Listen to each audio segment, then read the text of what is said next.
Andrés, buenos días. Hace unos días estamos hablando, pues hicimos una primera conversación sobre el déficit de vivienda en el país y habíamos quedado como con la tarea de hablar un poco de la informalidad.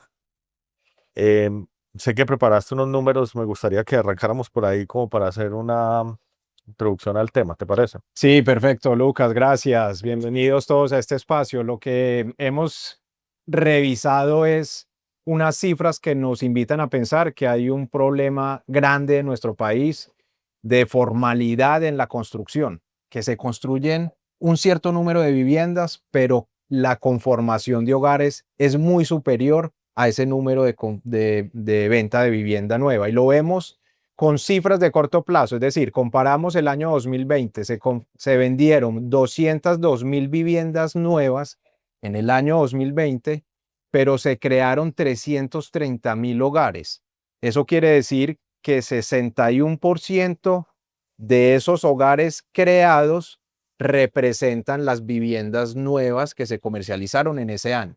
Pero si nos vamos al último año completo, que es el año pasado, 2024, se vendieron 153.000 viviendas, pero se crearon 391.000 hogares urbanos, cifras estrictamente en las aglomeraciones urbanas. Esto nos da una relación del 39%. Sugiere esto que la informalidad creció, que más viviendas se construyeron de manera informal porque la brecha entre los hogares que se crearon y las viviendas que se vendieron en las aglomeraciones urbanas se amplió de 61% a 39%. Hay dos escenarios posibles. Lo primero es que haya crecido la informalidad, que yo creo que ese es un escenario bastante probable.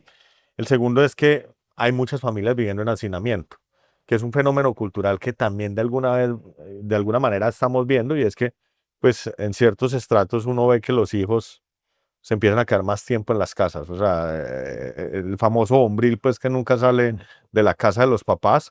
O también vemos otros fenómenos, y ya es común en bastantes proyectos inmobiliarios, el fenómeno de cambia el grupo familiar, pero se unen varios para poder pagar un apartamento. Entonces, en vez de poder ir a vivir solos, se unen hermanos o amigos, y en un hogar donde deberían estar viviendo dos personas, pueden estar viviendo cuatro o cinco personas en unas condiciones de pronto no adecuadas. Sí, exacto. Yo creo que aquí lo que vemos es el reflejo de todas esas dinámicas sociales que inciden en la dinámica urbana. Ahora, si ampliamos ese horizonte de tiempo y lo vemos entre 2020 y 2024, ¿cuántos hogares se conformaron en ese horizonte de tiempo? Vemos que en la zona urbana de Colombia se crearon 2.072.000 hogares entre 2020 y 2024. Pasamos de 16.4 millones de hogares a cerca de 18,5 millones de hogares entre el 20 y el 24. Pero en ese Es un horizonte crecimiento acelerado. es un crecimiento Pues importantísimo. estamos hablando de un crecimiento de 2 millones, Ujú. 2.072 dividido 16 millones, 417. 4, 16, 4, 17. Espera, 16, 4, 17. Estamos hablando de un crecimiento del 12% en 4 años. O sea que estamos hablando de un crecimiento más o menos del 4%. ¿Eso es un número alto o no es un número Ese es alto? un número alto, claro, porque es un ritmo de conformación de hogares cercano a los 500.000 anual, que no obedece a un crecimiento estrictamente poblacional en esos términos, sino que la reconfiguración de la sociedad, de la población, va implicando que más personas se vayan de sus hogares y se conformen nuevos hogares para tener esas tasas de Ahí, crecimiento. ahí haces un punto que es bastante llamativo, y es que si uno mira los titulares de los últimos días, Ujú. ha aparecido mucho lo de la caída de la natalidad y el envejecimiento de la población, que es un envejecimiento pues dramático, se está dando un ritmo importante en Colombia. Hablan de que lo que se demoró 75 años en los países europeos va a pasar acá en una generación. En 25 años vamos a tener una población donde los jóvenes van a ser mucho más pocos. Ujú. Em, Esta es una discusión que ya lleva un tiempo en el gremio, en Camacol, eh, pero me parece significativo el crecimiento de los hogares. Si la población no crece, ¿cuál es la explicación o por qué sí crecen los hogares? Bueno, tenemos la respuesta, pero la gran mayoría no la Sí, conoce. sí, de acuerdo, elaboremos eso. La población no crece, menos nacimientos, más envejecimiento. ¿Por qué crece el ritmo de conformación de hogares? Y hay varios factores que lo explican. Primero, la conformación de hogares por divorcios. La última década en Colombia se han incrementado 43% los divorcios. Cuando hay una pareja constituida y se divorcia, se conforman dos hogares en ese momento. Una familia típica colombiana de hace unos años, dos papás, dos hijos, esos hijos se independizan, se conforman dos hogares adicionales. Si esos hijos se van a vivir con una pareja, se conforman otros dos hogares en ese instante. Entonces el fenómeno inicial es la misma recomposición de la sociedad. Pero hay un fenómeno importantísimo que ocurre en el mundo y en Colombia lo estamos evidenciando con cifras clarísimas, y es la conformación de hogares unipersonales, los hogares constituidos por una sola persona. En el último año, Lucas, en Colombia se crearon 225.000 hogares de una sola persona. 225.000. 225.000 entre 2023 y 2024. Eso representa 20% del total de hogares de nuestro país. Cada vez representa más del total de hogares que hay en Colombia. Yo tengo una anécdota ahí. Nosotros más o menos, esto era 2011. Yo entro inversionista y promotor en un primer proyecto inmobiliario. Todavía no era a través de la compañía, sino que logro entrar con un grupo de inversión a un proyecto que llamaba Ceiba del Norte. Era un proyecto inmobiliario que se iba a hacer en el norte de Bello, al lado de la hacienda Niquía. Y compramos una tierra importante que era el Centro Recreativo de Bancolombia. Y las discusiones en ese momento, cuando estábamos estructurando el producto, que era un producto donde cabían 740 apartamentos en 4 torres, era sobre el número de alcobas y la proporción de cada tipología de apartamento en ese proyecto. Ese proyecto tenía una particularidad interesante y es que el lote era una cancha de fútbol y tenía ¿cómo se dice? Un polideportivo, Sí. donde era muy fácil hacer apartamento modelo. Entonces yo podía hacer el apartamento modelo de una alcoba, de 2 alcobas y de 3 alcobas. Pero entonces la discusión era qué proporcionalidad. Y esto que te estoy hablando del 2011, que no es tan lejano, la discusión es la gran mayoría de los apartamentos deberían ser de 3 alcobas.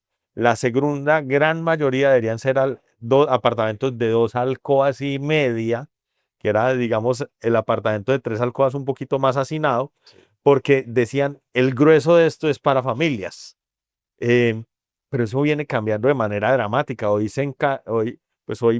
14 años después, cuando uno piensa en eso, casi que la respuesta automática es necesitamos 1 y 2 alcobas y en pocos casos llega uno a las 3 alcobas en el producto inmobiliario. O sea, la forma en que vivimos viene cambiando de manera acelerada.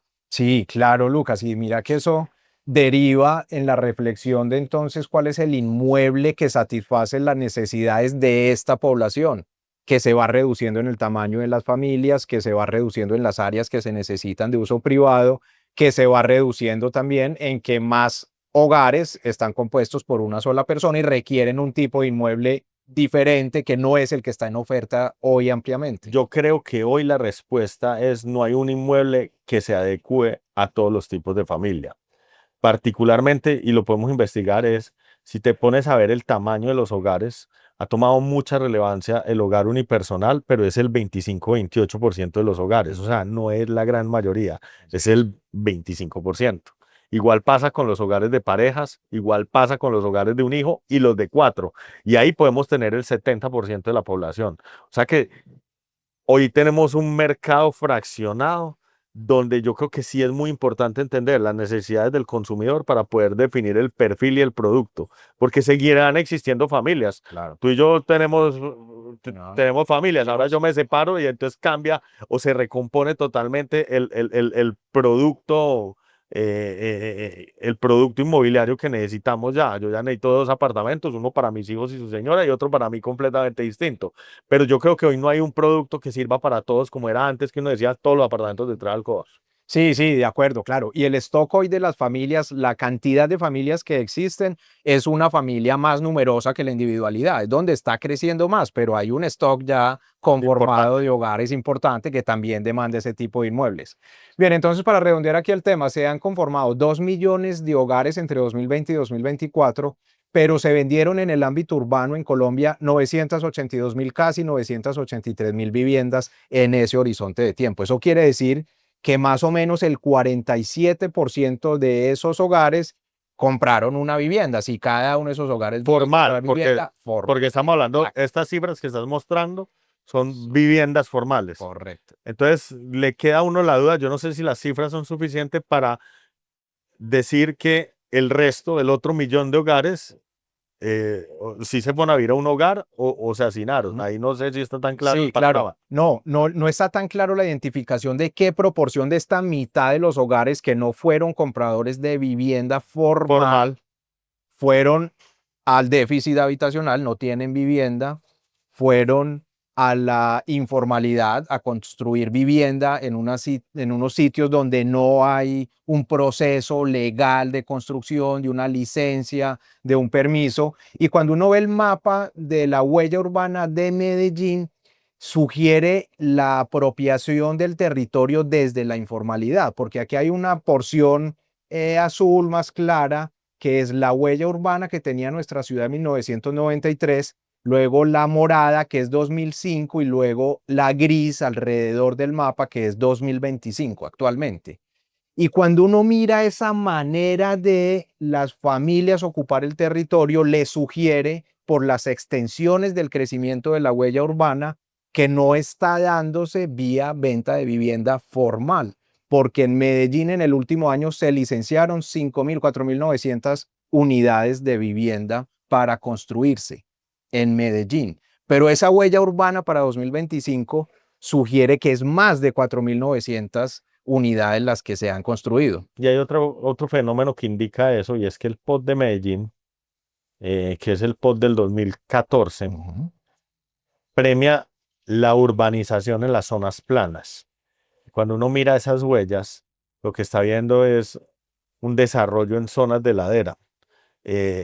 Entonces le da a uno la impresión que gran parte de ese desarrollo no está cumpliendo con la norma urbanística o el plan de ordenamiento territorial, porque uno pensaría que como está redactado ese plan de desarrollo, pues lo que debería haber es una reurbanización de las zonas planas, no de la ladera. Entonces es llamativo. Y luego viene la práctica, y es que uno coge un carro y coge para el túnel de Occidente, en muy pocos metros, pues alrededor de toda la vía empieza a haber informalidad por todos lados, estas casas hechas con madera, con materiales que quién sabe cuáles son sus condiciones y demás. Exactamente, sí, buen punto, porque el mapa del plan de ordenamiento territorial que invita a esa renovación urbana y apropiarse de la zona donde hay una mejor provisión de servicios, donde está mejor conectado con el transporte público, no es estrictamente donde se van dando esos desarrollos. Entonces nos vamos aproximando con estas cifras a que más o menos la mitad del desarrollo urbano obedece a la informalidad, no de manera precisa, pero más o menos. Y hay otros datos que nos sugieren eso. Cuando interactuamos con los proveedores de la industria de la construcción, proveedores de cemento, de acero, de pinturas, de acabados, encuentra uno proporciones similares. La producción de cemento gris, que alcanza 12 millones de toneladas al primer semestre de este año, refleja que la mitad de esa producción está dirigida al comercio minorista, no está dirigida al constructor, no está dirigida al desarrollador inmobiliario o a las obras civiles de infraestructura, está el comercio minorista. Entonces sugiere esto, que tal vez no todo ese comercio es informalidad, porque hay reparaciones menores que hacen las familias, hay adecuaciones, hay diferentes usos, pero sí sugiere que hay un gran componente de informalidad vía también el consumo de insumos para la construcción a través de estos proveedores. Yo creo que nos hemos explicado lo delicado de la informalidad, y es que pues, lo primero es que estamos en ciudades donde hay un riesgo sísmico importante. Parte de lo que logra la formalidad es que hay una revisión técnica de las estructuras. O sea, cuando uno hace el proceso de licenciamiento de un proyecto inmobiliario, pues parte de los planos que se revisan son los planos estructurales que dan garantías sobre pues si esa estructura va a ser estable o no en razón al riesgo sísmico de cada una de las regiones. Yo creo que ese es uno de los problemas más importantes. Lo segundo tiene que ver con la accesibilidad a servicios públicos. Cada vez que uno va a hacer un desarrollo inmobiliario formal, uno de los trámites que uno tiene que solicitar es la disponibilidad de servicios públicos. Esos servicios públicos van pues desde las aguas limpias hasta el manejo de las aguas sucias, pero también tiene un tema de cargas y beneficios o obligaciones urbanísticas, y es que pues cada vez que llega una edificación, esa edificación debe pagar unos impuestos que permiten el desarrollo de una ciudad. en el caso de Medellín se llaman obligaciones urbanísticas y equipamiento, y es con lo que se hacen finalmente parques, vías, colegios, hospitales, donde la vivienda informal no está aportando recursos para ninguna de estas actividades. Em, Desde el caso del edificio Space, cuando se cae el edificio Space en Antioquia, aparece también la póliza decenal que hoy se le exige a la construcción formal, pero pues estos edificios o estas edificaciones informales en ningún momento van a cumplir con un tema pues de una póliza decenal que cubre la posible ruina en caso de pues, destrucción de una edificación por fallos en su estructura.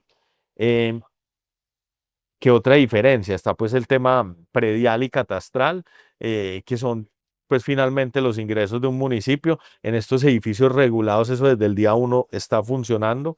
En estas viviendas informales, pues no funciona. Entonces yo creo que ese es uno de los grandes retos que viene con la construcción informal. Sí, de acuerdo. La formalidad en la construcción tiene un efecto importante en todo lo que has mencionado, porque también el ordenamiento del territorio, que tiene muchos retos para identificar ese desarrollo, para identificar desde la planeación del territorio hacia dónde se están dando las vocaciones de desarrollo inmobiliario, termina ocupándose la ciudad sin que la autoridad identifique claramente dónde se está ocupando de manera adecuada o sobre demandando los espacios de ciudad. De tal manera que a través de la formalidad en la construcción se da una garantía para el comprador, se da una garantía para que el efecto redistributivo de la actividad constructora sí llegue a todas las partes que se requiere, desde el mismo regulador que incentiva la producción en ciertos lugares para que esas obligaciones urbanísticas se dirijan a ciertos sitios deficitarios o se compensen con dinero para hacer esas obras que no se hacen desde la construcción y que terminan generando un beneficio realmente para toda la población, para toda la comunidad. Si uno lo mira bien, la formalidad tiene varios aspectos que la hacen muy interesante para el desarrollo de un país. Entonces, lo primero, la vivienda formal tiene acceso a crédito. Entonces, le permite acceso a muchas personas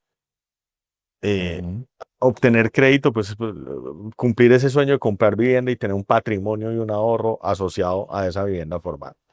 Lo segundo es que la vivienda formal es una vivienda que en el desarrollo está planeada, tiene que cumplir con unos lineamientos que son los lineamientos de un plan de ordenamiento territorial, que al final del día es simplemente un documento donde una ciudad planifica cómo quiere ser en el futuro. Entonces, en esa planificación se definen temas tan importantes como cuáles van a ser los sistemas de transporte, cuál va a ser el sistema de desarrollo de las zonas, dónde van a estar las zonas de equipamiento, las zonas de trabajo, cuál va a ser como las actividades económicas principales. Eso es fundamental poder definir eso. Lo tercero es que la vivienda formal sí genera ingresos para los municipios. Las ciudades que han promovido la vivienda formal tienen cambios significativos. Yo creo que el ejemplo de Barranquilla es uno de los ejemplos más claros. En Barranquilla contaban con una situación muy positiva, y es que en la parte norte de Barranquilla, creo era Argos, tenía tierras muy importantes. eh, y esas tierras las volvieron urbanas y permitieron eh, densificar de manera importante la ciudad y cubrir ese déficit de vivienda de manera formal. Y entiendo que Barranquilla en los últimos 20 años el crecimiento de predial y el crecimiento de la ciudad ha sido muy importante en cuenta de todo el desarrollo inmobiliario que ha llegado a la ciudad y ha permitido hacer inversiones gigantescas que hoy transforman, y uno ve a Barranquilla con una dinámica distinta. Uno cuando hoy habla de Barranquilla y habla de Malecón del Río, habla de la Ciénaga Mallorquín, uno mira todo lo que está pasando pues en la zona de Buenavista y en la zona norte, pues uno empieza a mirar una ciudad distinta. No sé cómo van sus sistemas de transporte, pero sé que han hecho unas inversiones importantes en parques, unas inversiones importantes. ¿Te acordás de los arroyos famosos en Claro, Barranquilla? sí. Eso tiene una transformación importante.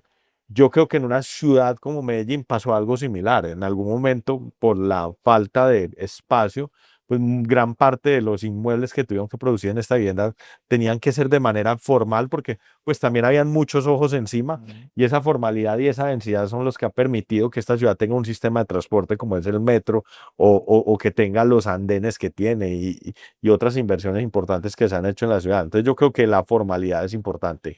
Sí, sin duda. Sin duda, y yo creo que eso lo que nos deja es una reflexión importante de la formalización, pero también de la actuar del regulador, ¿no? Que tiene que fortalecer esa supervisión, que tiene que tener unas oficinas desde la gestión urbana o desde las oficinas de planeación de los municipios bajo la perspectiva de actualizar la norma que no está considerando todo este desarrollo informal, pero desde la perspectiva también de la supervisión y de la regulación, visitando el territorio y advirtiendo dónde se están dando estos desarrollos para poder mitigarlo. Yo creo que hay dos caminos. Por un lado está el tema de control. Ujú. Entonces hay un tema que la autoridad está obligada a tener un control territorial. Y, y yo no sé qué es lo correcto desde la Constitución, si esas viviendas informales que son ilegales deberían detenerse y demolerse o eso es un derecho constitucional a tener vivienda. Pero hay un camino que es el camino del control. Pero por otro lado hay uno que es más reflexivo y que va a haber una discusión muy importante y es, hoy es más fácil construir vivienda informal que formal. Entonces, ¿cómo hago para facilitar que la vivienda formal sea mucho más fácil de producir y que el tejido empresarial llegue en masa a producir vivienda formal? Cuando uno compara estos dos sectores, son sectores, pues la informalidad contra la formalidad son sectores que compiten de maneras muy desiguales con ventajas gigantescas para el informal. Sí. El informal invade una montaña, no pagó la tierra, la invadió. El informal, por ejemplo, no respeta retiros de quebrada o no hace cálculos estructurales, menos mete una licencia de construcción que tiene unos costos, jamás hace un trámite de tala de árboles o algún trámite ambiental. Entonces, sí creo que parte de la revisión importante que debería hacer la autoridad, aparte del camino solo del control, es el camino de cómo desregularizar o acercar o por lo menos hacer mucho más fácil el camino del formal, de ese tejido empresarial, para que la producción de vivienda formal fuera mucho más fácil. Hoy lo demostramos, creo que hace 8 días, y es, hay un problema de accesibilidad gigantesca en la vivienda. La vivienda está muy costosa y puede ser en mucha medida porque los trámites son muy largos y muy costosos. Sí, claro, exactamente. Yo creo que esa es la consecuencia de esa regulación, que el sector de la construcción tiene un exceso de regulación, ¿no? Construir una vivienda hoy igual a la que se construyó hace 5 u 8 años es mucho más costosa debido a los reglamentos, a la actualización normativa, a todo el componente de regulación y termina generando esas barreras de la producción formal que a través de los incentivos adecuados desde el regulador puede también compensar esa regulación con un incentivo que invite al formal a producir en escala, a producir vivienda en unas proporciones mayores desde la formalidad que hace tanta falta, tanto para la población, la sociedad, como para los municipios. Tener claramente incorporado dentro del ordenamiento territorial esa producción de vivienda y lo que genera de beneficio que mencionaste, de impuesto predial, de servicios públicos, de una vocación del territorio también con mayor precisión. Te quería hacer otra reflexión. Esta no fue una reflexión mía, pero yo he estado siempre en contra de los subsidios. Yo creo que uno debería generar incentivos más no subsidios. Uno no debería regalar plata. Uno debería incentivar ciertas actividades económicas. Entonces, por ejemplo, si ahora tenemos un déficit de vivienda, yo no debería estar dando subsidios para que la gente adquiera vivienda. Debería estar creando incentivos para que la gente ahorre y ese ahorro sea transmitido a la vivienda. Por ejemplo, en algún momento teníamos las cuentas AFC que cumplían con ese propósito muy bien. Ujú. Todo esto que acabo de explicar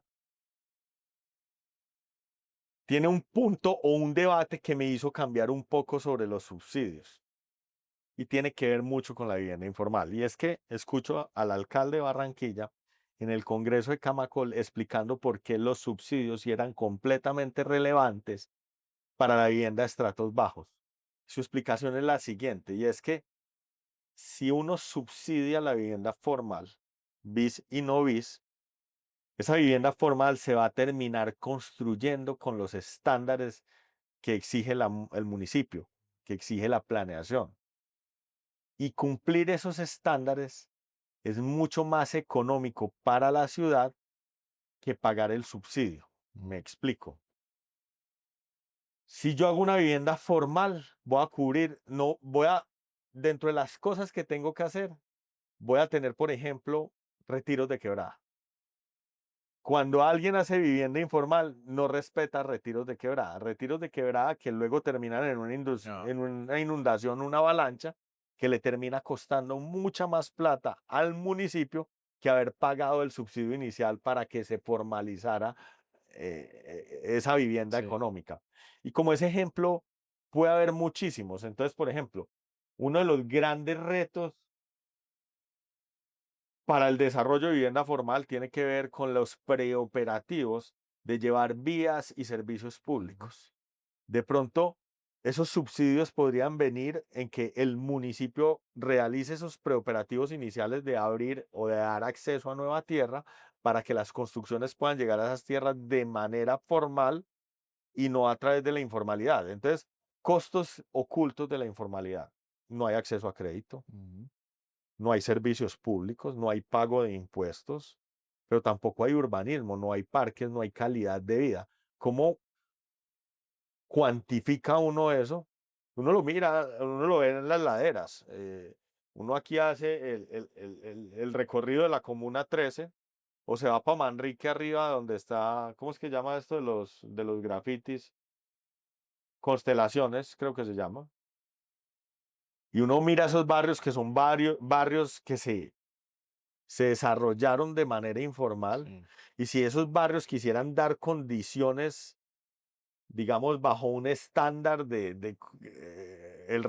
pues un estándar de urbanismo, el reto es gigantesco. ¿Cómo meto por esos Claro. barrios un parque? ¿Cómo hago para meter unos andenes? ¿Cuánto me vale hacer esa infraestructura? Que hay que hacerla. Entonces, me pareció que fue un análisis interesante alrededor de los subsidios. Y yo creo que sería como el único argumento hoy para tratar de impulsar el tejido empresarial formal a la producción de vivienda. Sí, de acuerdo. Eso es una buena reflexión también porque a veces la intención de comprar vivienda desde la formalidad está, pero falta algún componente que permite ese cierre financiero y trae todos estos beneficios detrás de la formalidad y todo lo que genera de impacto a la ciudad. Entonces creo que ahí hay algunos casos en donde los subsidios, adicionar a todo lo que mencionas desde la perspectiva de la formalidad, trae también de la posibilidad de potenciar la compra de vivienda de un hogar que carece del acceso al crédito y subsidiar esa tasa de interés facilita poder ser objeto de crédito hipotecario o el cierre de la cuota inicial que es tan restrictivo para muchas familias, todo eso genera un impacto de gran beneficio para la comunidad.